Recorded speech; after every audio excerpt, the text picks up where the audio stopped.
Good day, everyone. Today we are going to discuss Introduction to Life Science.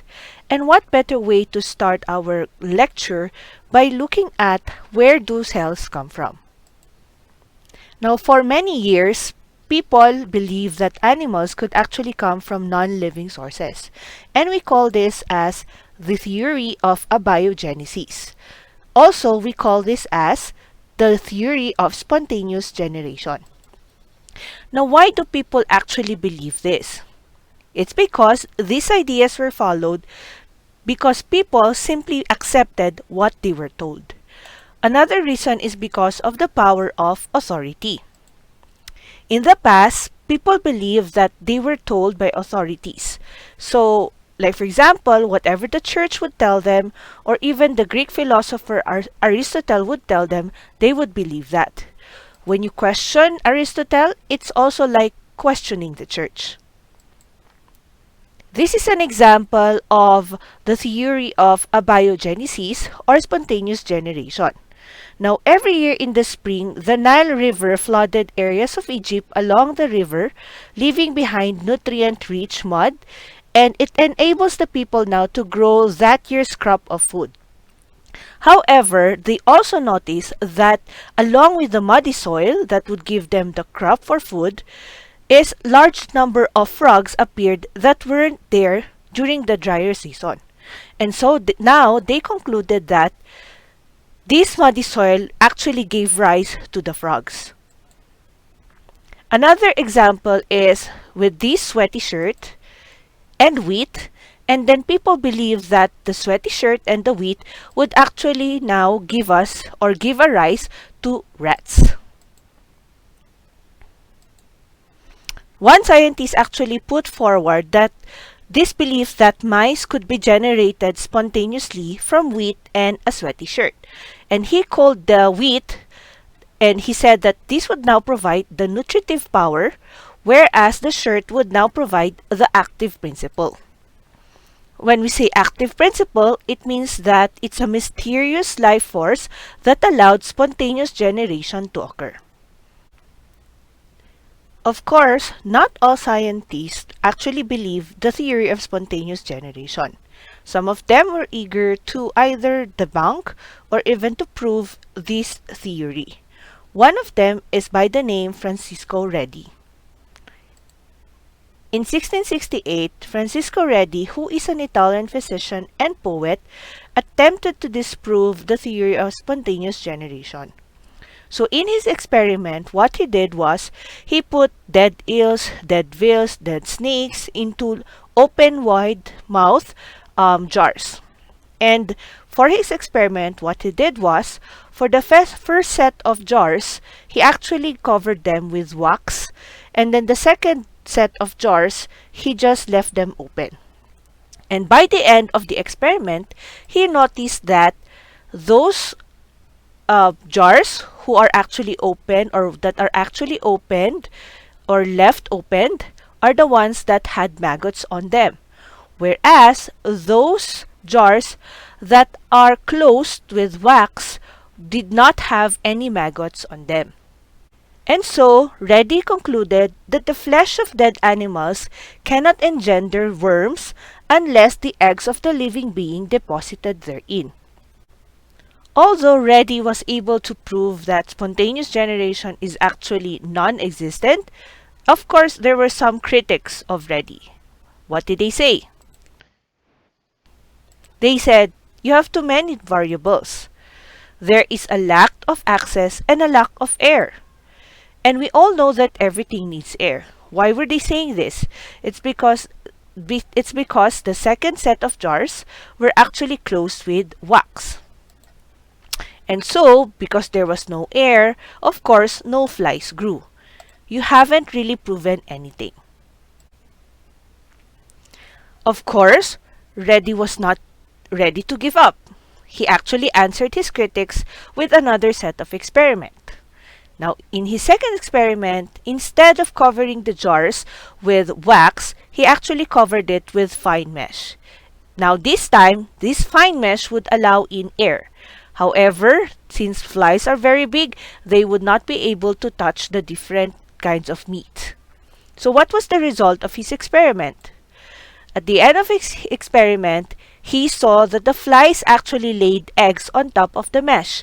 And so, because they were not able to touch the meat, there were no maggots in the meat.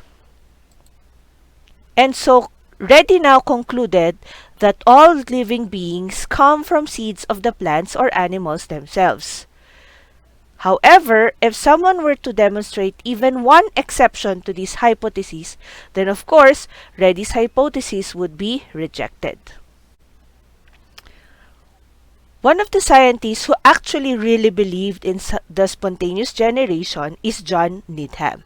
And so he also did his own set of experiment to actually prove the theory of spontaneous generation. What did Needham do? He actually chopped hay with water and he boiled them 10 minutes. And then afterwards, he placed them inside the jar. So, why did he boil this hay? He would like to prove that when you actually boil the hay, it would kill the different microorganisms that are living in the water with hay. Afterwards, what he did was, he showed to the people that there were no living bacteria inside the chopped hay with water after boiling it. Afterwards, he left this jar with boiled water and chopped hay in a room, uncovered, in a room temperature. And then after a few days, when he once again saw the hay infusion, again the water with chopped hay, he now saw that it became cloudy. And then when he viewed it under the microscope, there were actually microorganisms that are living in this chopped hay or in this hay infusion. So this was now his proof that the microbes had spontaneously generated from the living or from the non-living broth. Take note that he actually boiled it and then he killed all the microorganisms, and then suddenly after a few days there were microorganisms again living in the hay. However, Needham's experiment was actually faulty and he had some error in doing his experiment. Take note that this experiment is an evidence of a faulty experiment. So what was his error? Remember his hypothesis? His hypothesis is that microbes must have arisen spontaneously from the broth. So what he did was he chopped the hay, he put it in water. Of course, there would be some microorganisms in there. He boiled it after 10 minutes and then left it uncovered in a room at room temperature. Now, that's why he concluded that the microorganisms must have arisen spontaneously from the broth. What did he actually assume? He assumed that there were no other place that the microbes would come from. Instead, it would just arise from the broth. Yes, that would be one of the places that the microbes would arise from. However, he forgot something. The microbes could also have come from the air. And take note, his jar was actually opened. It was opened in a room at room temperature. Now, another scientist that actually disproved the theory of spontaneous generation is by the name of Lazzaro Spallanzani. Spallanzani actually disagreed with Needham. He claimed that Needham did not seal jars well enough, and so the microbes must have come from the air. And so what he did was, he actually repeated the different experiment of John Needham. However, what he did was he actually changed two things. The first thing that he changed was that he boiled the flask long enough, and he also sealed them after boiling by fusing the glass top shut. So he shut them closed, or he absolutely aired without air coming inside. Okay, so what did he do? Here is his experiment. So again, he just repeated the experiment of Needham. At first, he chopped the hay and then he put it in water. And then after that, what he did was he boiled the broth.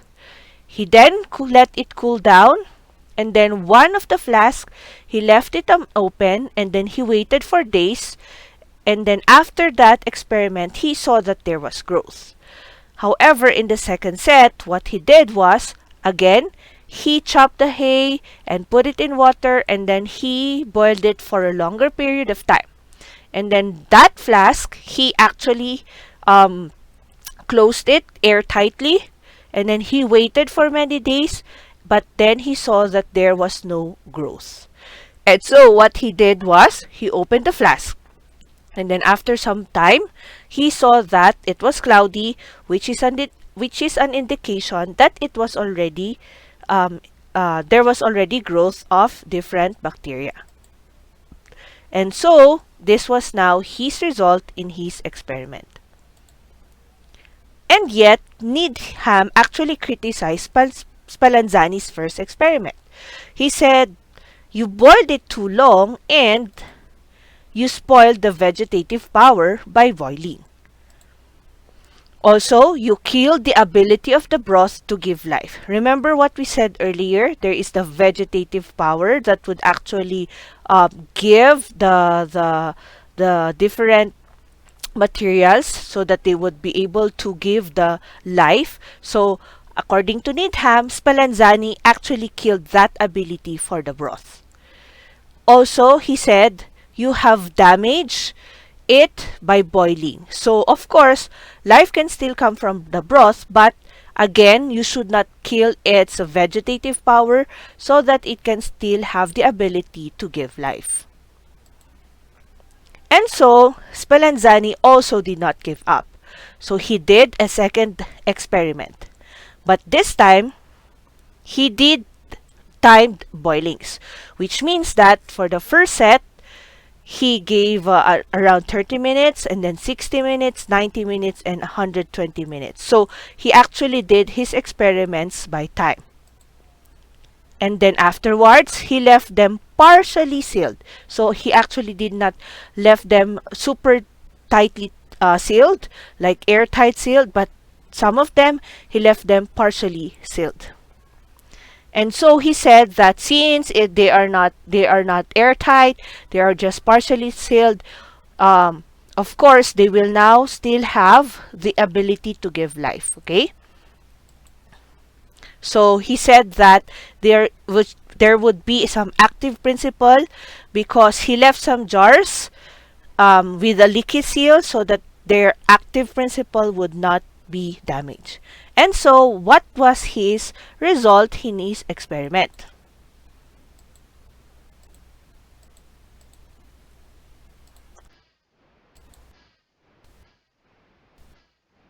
So, this is what he actually found out in his experiment. He said that boiling did not damage broth's ability to support life, and the growth depended on the silt. Because as you can see in the results of his experiment, whether he boiled it 30 minutes, 60 minutes, 90 minutes, or 120 minutes, as long as they are tightly sealed, there would be no growth of microorganisms.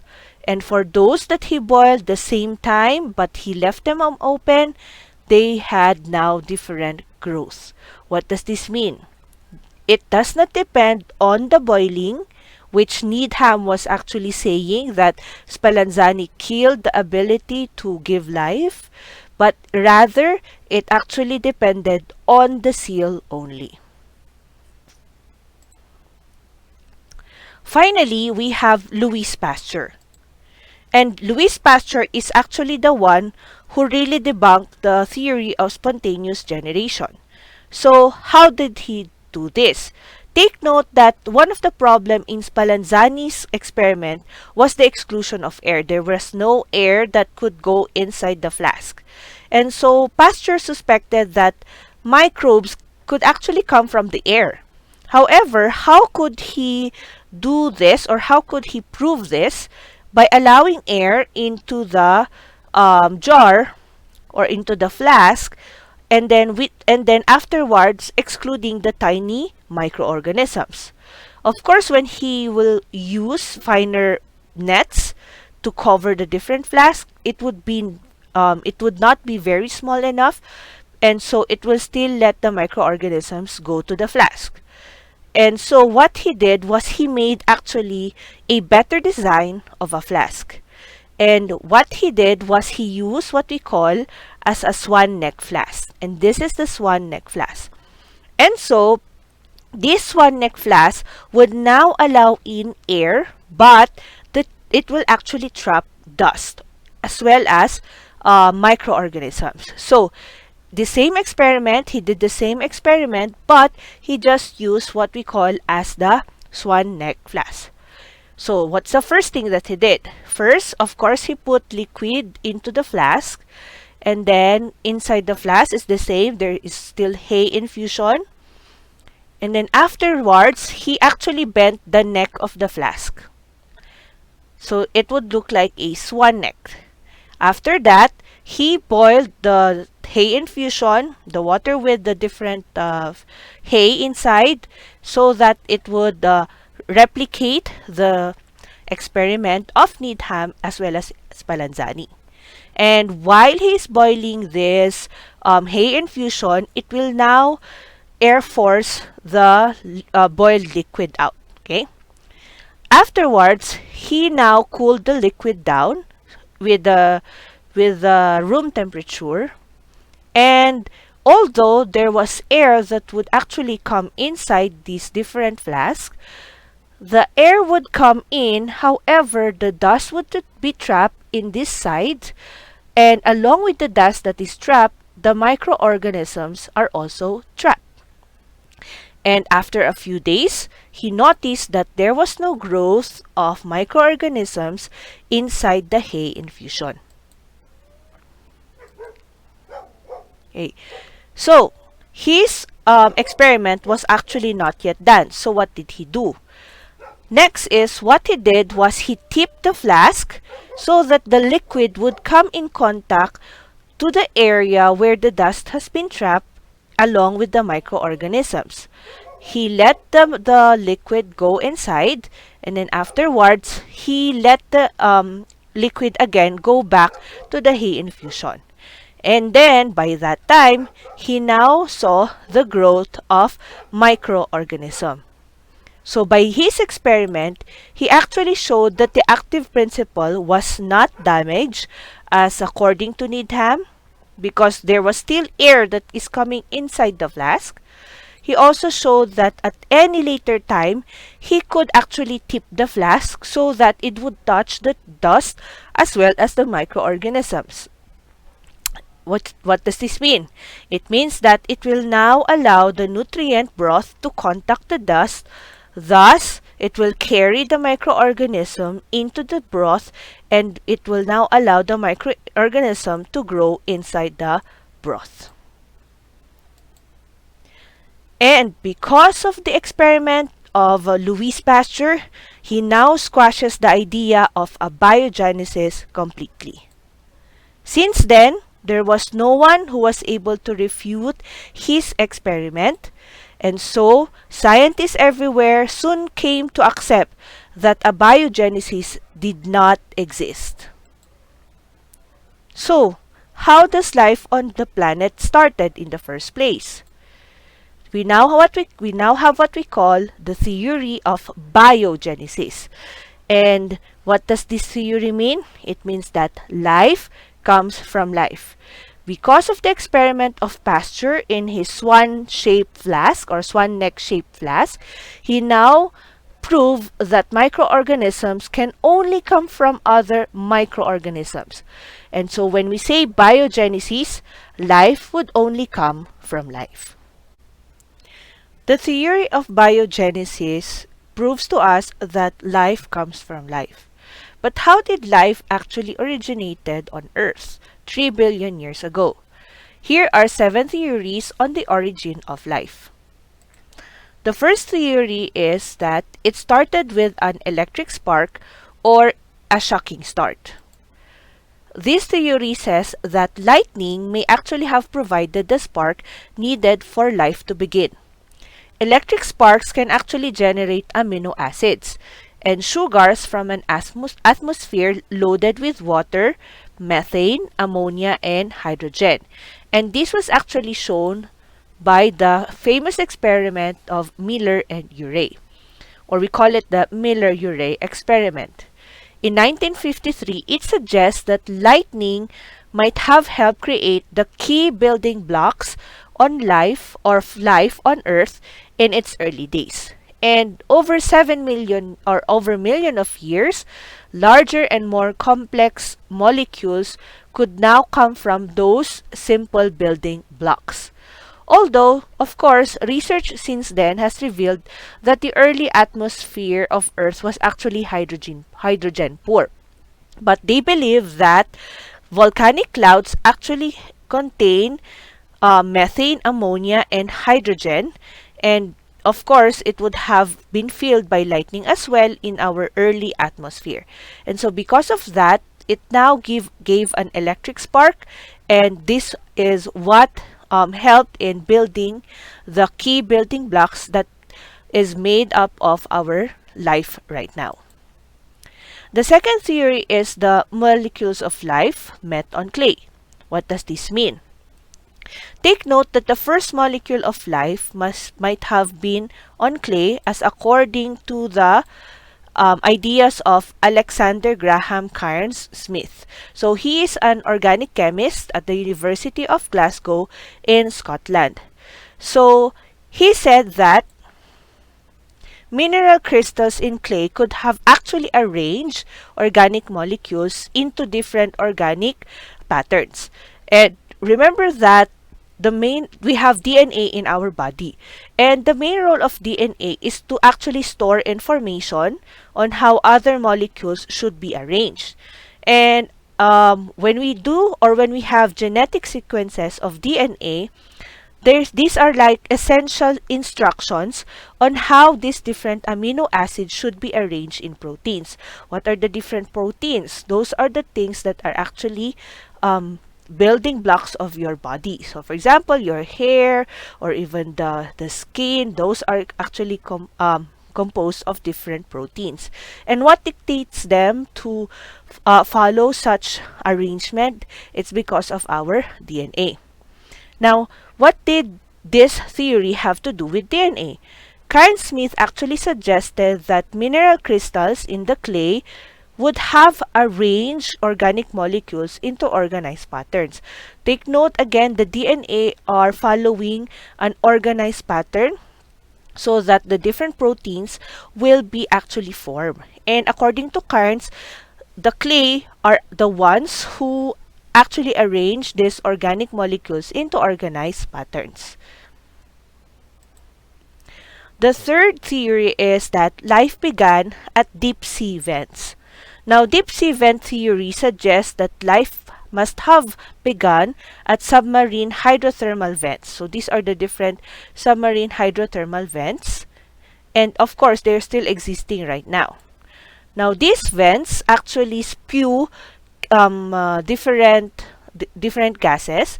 And according to the deep sea vent theory, these hydrothermal vents are spewing hydrogen-rich molecules.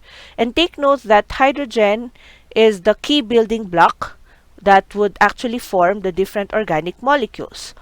Now, according to this theory, the rocky nooks here that we find are the ones that have concentrated these different molecules together.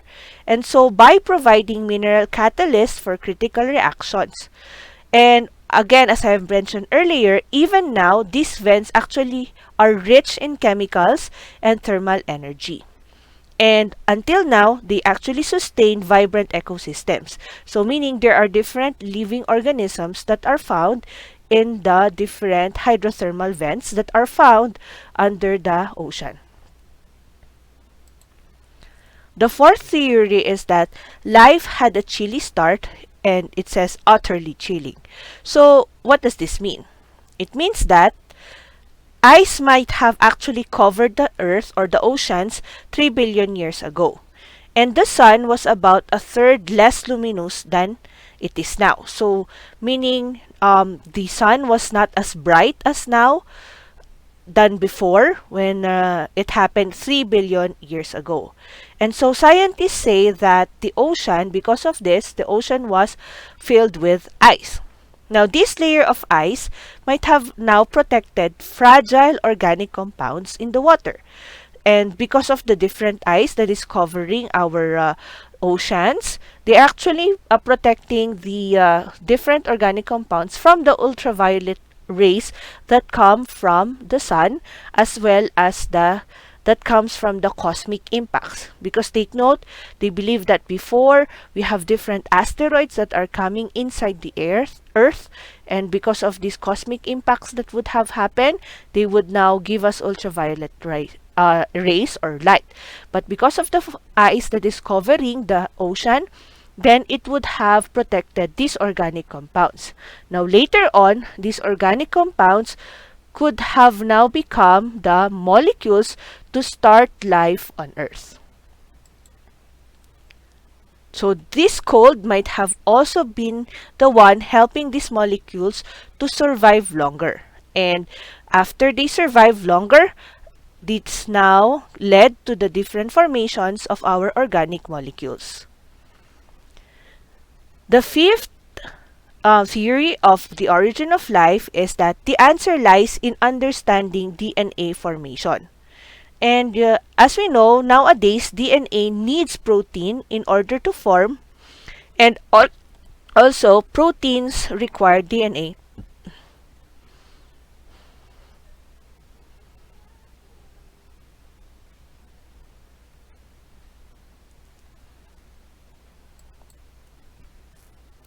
The fifth theory of the origin of life says that the answer actually lies in understanding DNA formation.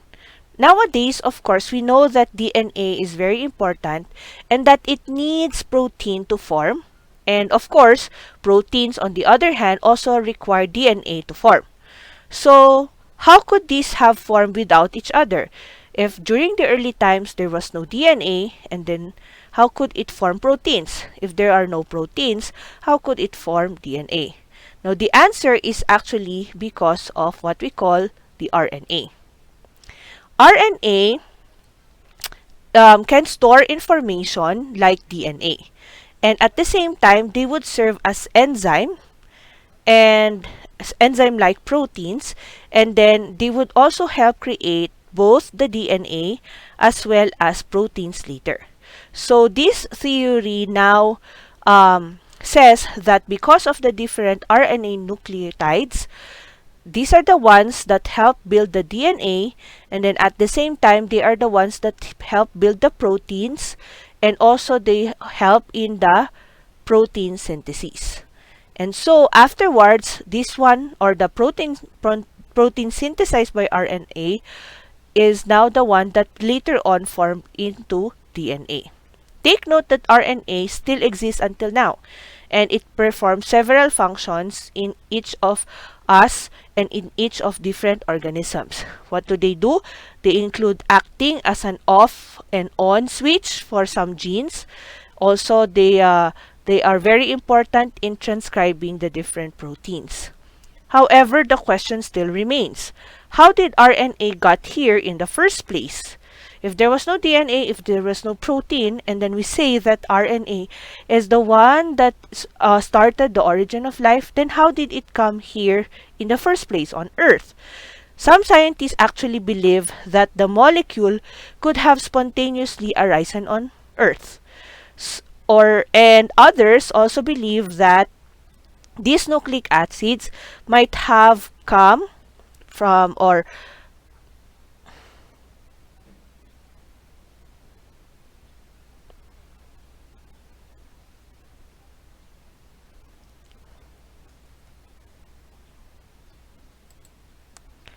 Sixth theory of the origin of life is that life had simple beginnings. Instead of developing from complex molecules such as the RNA, some scientists suggest that life might actually have come from smaller molecules, interacting with each other in different cycles of reactions. And so they say that this might have been contained in simple capsules like this one, like these different cells. So the different simple organisms might have been in capsules like this. And of course, they might have some simple cell membranes. And over time, this now grew into different, more complex organisms, such as this. Okay? And these complex organisms have now performed reactions better than the smaller ones. And so they could have evolved. And later on, they could have formed the different organisms that we have right now.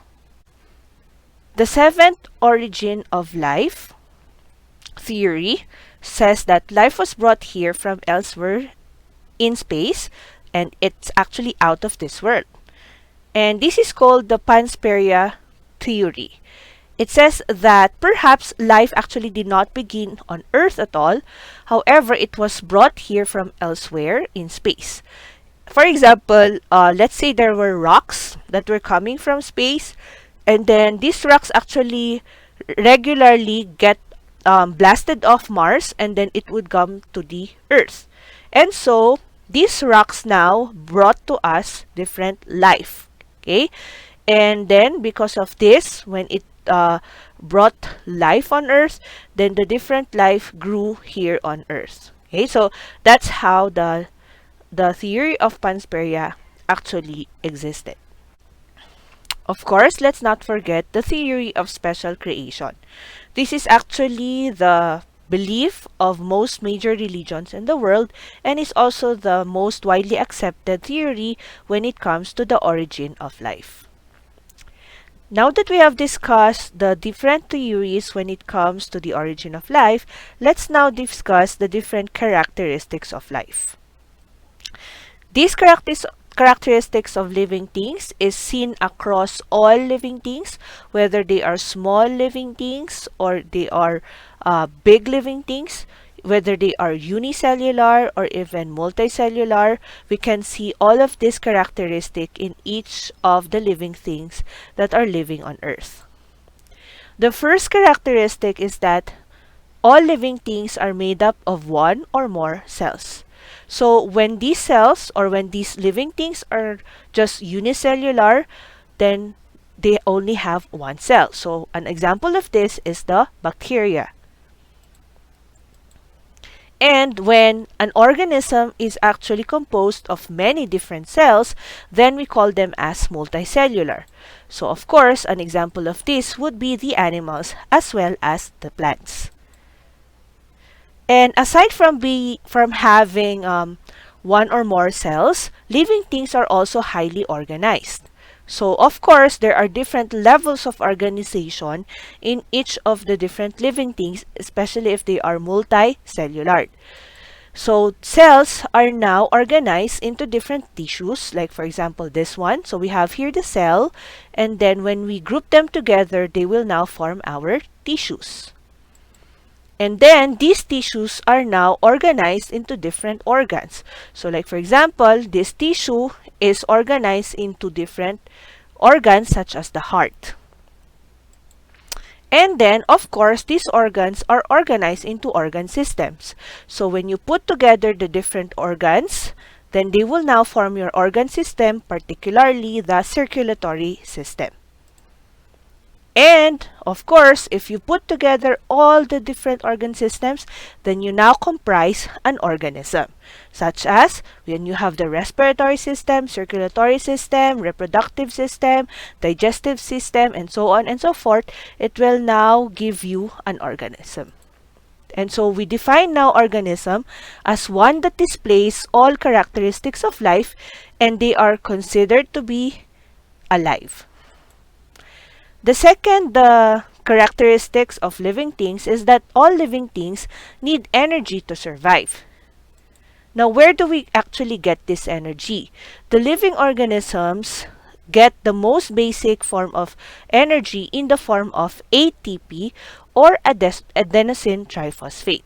And by getting this different energy, or by obtaining these different kinds of energy, we actually classify our organisms into two. We have what we call as the autotrophs. Autotrophs would get energy from the sun. And so by getting energy from the sun, they are able to make now their own food. What are examples of this? Examples are the photosynthetic bacteria as well as different plants. And the second classification of living things are the heterotrophs. Heterotrophs actually get energy by consuming nutrients from their environment. Take note, they are not able to harvest energy from the sun, and so they cannot actually produce their own food. They have to get it from sources from their environment, such as plants or even different kinds of animals. So examples here are, of course, insects and animals. The third characteristic of living organisms is that they respond to stimuli in their environment. What do we mean when we say stimuli? Stimuli are factors in the environment whereby living things would actually react to. For example, is light, temperature, sound, and others. Let's take a look at this Venus flytrap. Now, in the mouth of the Venus flytrap, this kind of carnivorous plants, there are actually different hairs that you can see when you view it under the microscope. Now, when an insect goes inside this Venus flytrap, the insect would actually touch the different hairs. That is now the stimulus that will now trigger the Venus flytrap to shut its mouth close. And so, while it is actually shutting its mouth close, the insects would try now to come out. And while it is trying to come out, it triggers or it touches more hair. And then when it touches more hair, this Venus flytrap would now release some digestive enzymes, and these digestive enzymes would now kill the insect.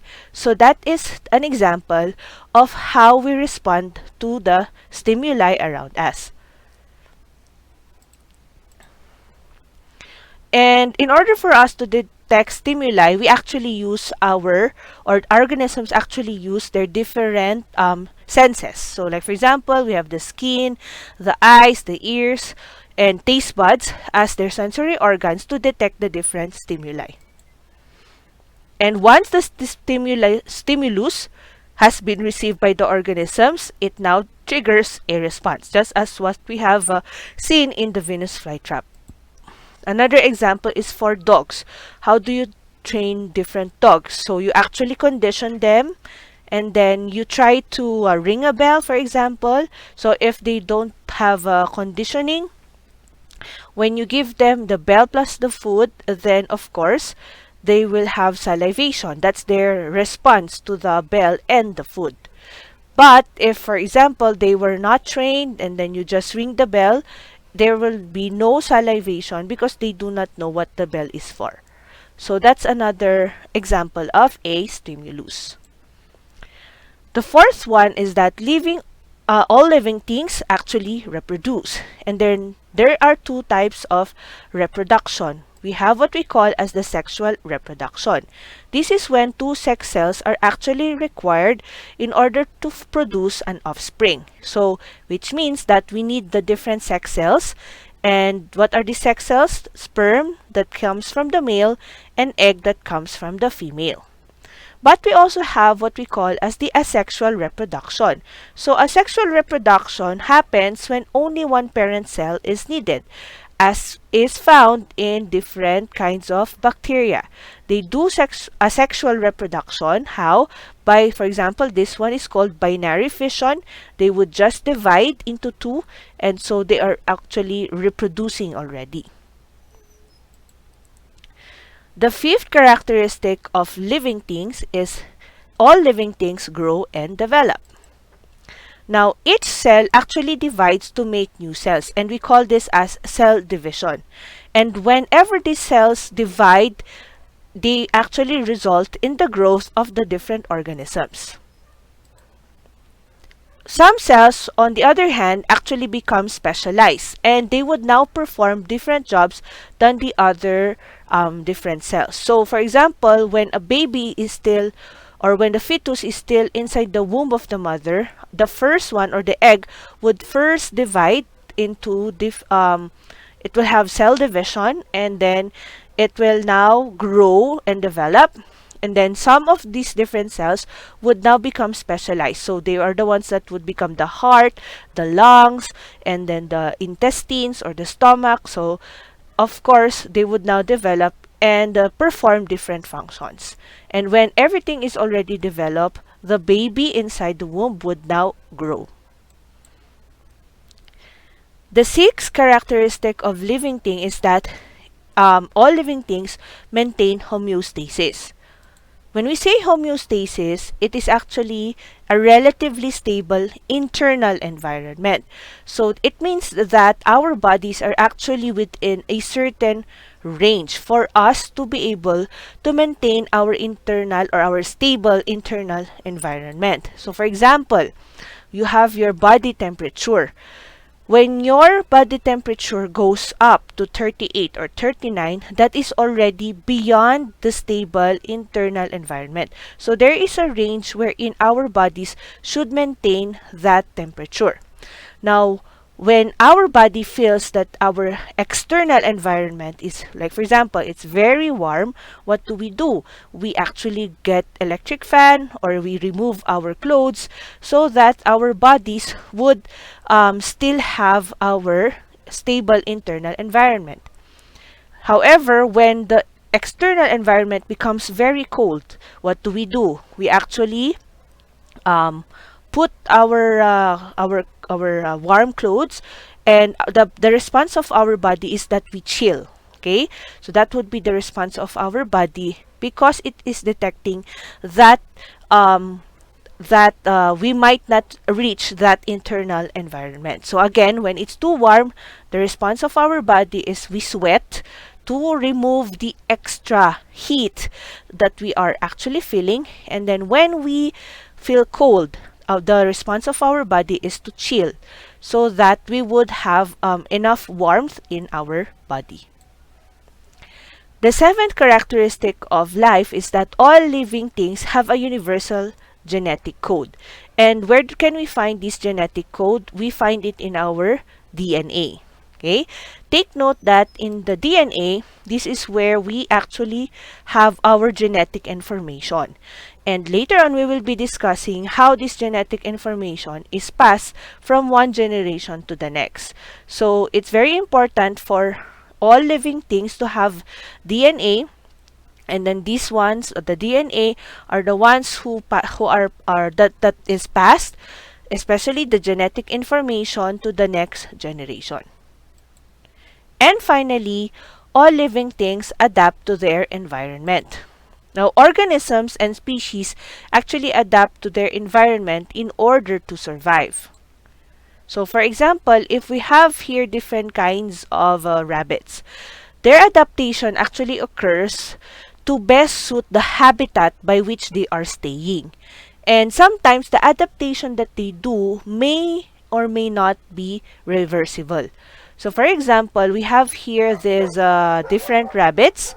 So during the winter time, in order for them to adapt to their environment, since it's very cold, they would now add fat or fur during the winter time. Some animals would actually hibernate during the winter time.